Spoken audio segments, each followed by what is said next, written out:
Bismillahirrahmanirrahim. Assalamualaikum warahmatullahi wabarakatuh. Apa kabar anak soleh dan soleha? Ibu guru berdoa semoga anak-anak selalu dalam lindungan Allah Subhanahu wa Ta'ala.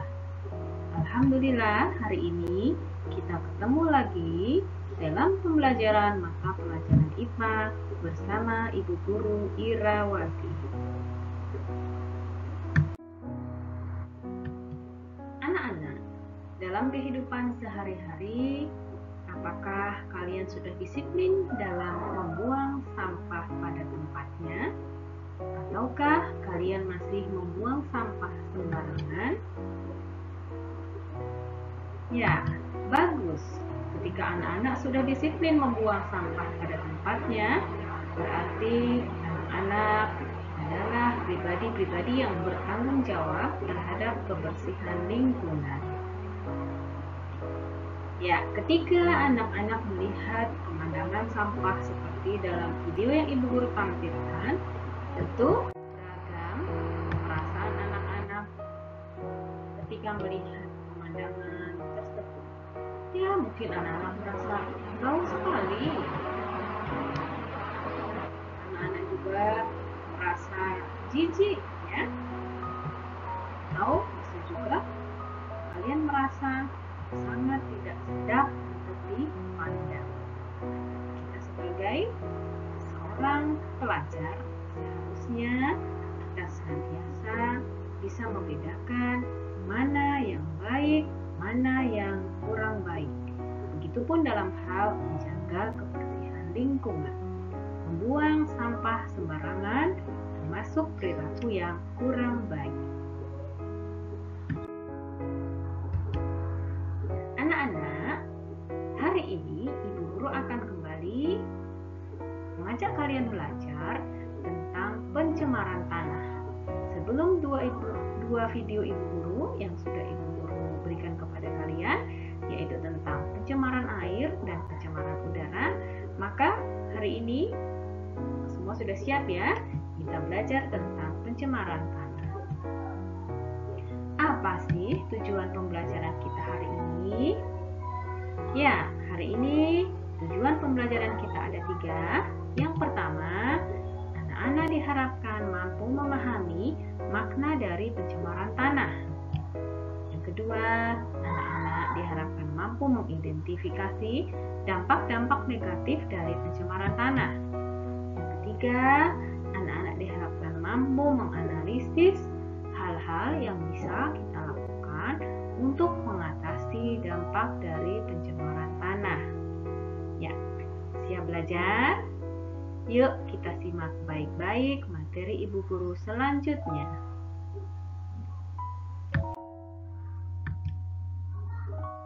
Ada yang tahukah apa sih pengertian dari pencemaran tanah itu?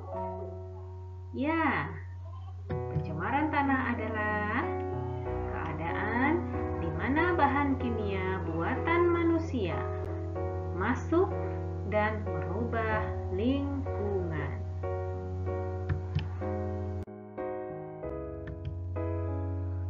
Dikarenakan apa terjadi pencemaran tanah? Yang pertama, penyebab dari pencemaran tanah itu adalah karena adanya limbah domestik rumah tangga. Yang kedua, karena limbah dari kegiatan industri. Yang ketiga, limbah dari kegiatan pertanian. Ya, mari kita belajar pengertian dan cakupan dari masing-masing penyebab pencemaran tanah. Yang pertama, limbah domestik atau limbah rumah tangga. Dibagi menjadi 2, yaitu limbah padat dan limbah cair. Limbah padat merupakan senyawa anorganik yang tidak dapat dimusnahkan atau diuraikan oleh mikroorganisme seperti plastik, serat, keramik, kaleng bekas, juga sisa-sisa bangunan, rumah, ataupun kantor yang jika limbah padat domestik itu masuk ke dalam tanah, maka menyebabkan kesuburan tanah terganggu.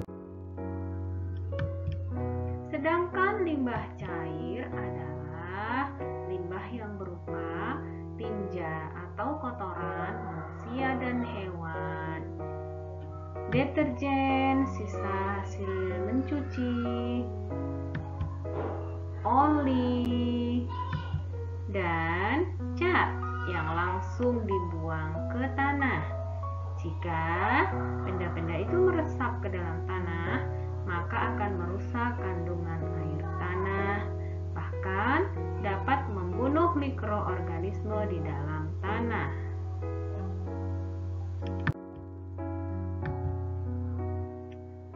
Kita masuk ke penyebab pencemaran tanah yang kedua adalah karena limbah industri. Limbah industri berasal dari sisa-sisa produksi industri. Bisa berupa tembaga, timbal, perak, krom, arsen, boron, dan lain-lain yang jika masuk ke dalam tanah akan menyebabkan terjadinya pencemaran tanah.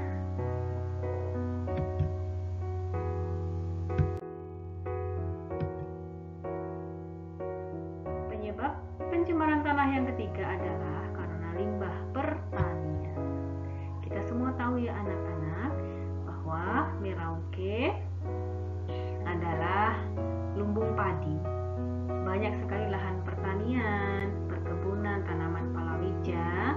Yang di sini para petani biasanya menggunakan pupuk buatan atau pupuk sintesis, juga pestisida untuk memberantas hama. Nah, tujuan dari penggunaan pupuk-pupuk itu adalah untuk menyuburkan tanah dan tanaman. Ya, kalian bisa lihat ada pupuk urea, ada juga pestisida yang disemprotkan ke tanaman. Nah, sisa-sisa pupuk buatan, juga sisa-sisa dari pestisida pemberantas hama ini bisa menyebabkan pencemaran tanah. Ya, sekarang kita belajar tentang dampak apa sajakah yang bisa disebabkan karena pencemaran tanah. Bagi kesehatan bisa menyebabkan kerusakan otak, kerusakan ginjal, kerusakan hati, dan gangguan pada syaraf otot.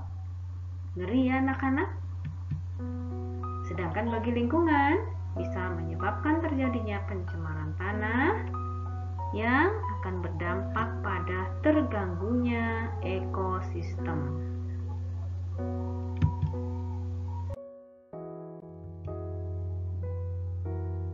Ya, apakah ada upaya-upaya atau cara-cara yang bisa kita lakukan untuk menanggulangi pencemaran tanah tersebut? Ya, jawabannya adalah ada, dan itu bisa kita lakukan dari diri kita sendiri. Limbah yang menjadi sumber pencemaran tanah sangat beragam bentuknya ya anak-anak, sehingga banyak alternatif yang dapat ditempuh untuk mengatasi pencemaran itu. Ya, seperti limbah domestik rumah tangga, bisa berupa sampah-sampah organik yang berupa daun-daun dan sisa makanan yang dapat diolah menjadi kompos. Daun-daun kering bisa dibuat menjadi briket, menjadi bak pakan ternak, juga bisa dibuat menjadi biopori, atau kalian bisa menguburkan atau menimbun di dalam tanah. Kenapa bisa ditimbun?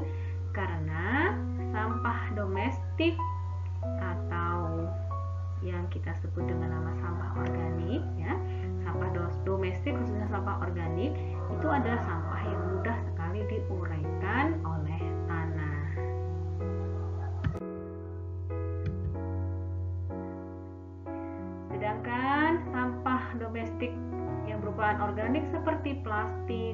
botol itu bisa didaur ulang menjadi hiasan, ya. Bisa juga kalian menggunakannya secara berulang. Contohnya plastik yang dibuat kantong ataupun kaleng-kaleng bekas itu anak-anak bisa manfaatkan ulang, bukan sekali pakai lalu dibuang.